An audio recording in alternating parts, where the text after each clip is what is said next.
The VR adventure. Gratitude for the real world.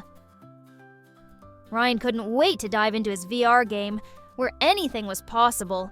Flying over mountains, swimming with dolphins, and even exploring distant planets.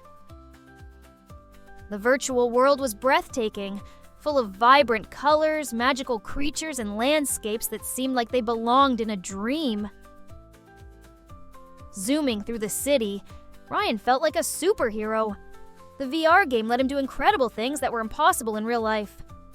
Underwater, Ryan saw creatures more amazing than anything he'd ever imagined. But something felt off. Everything was beautiful, yet not real.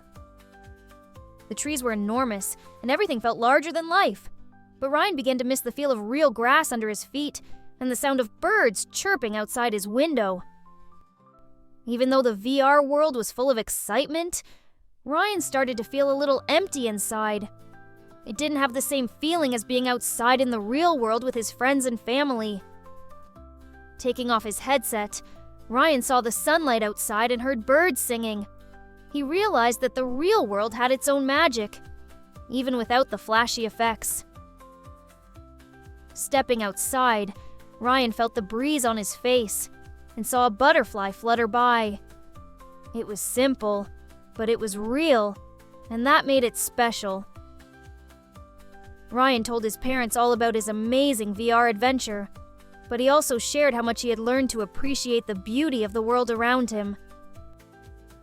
As the sun set, Ryan realized that while VR was fun, nothing could replace the feeling of being part of the real world, where every moment was filled with life,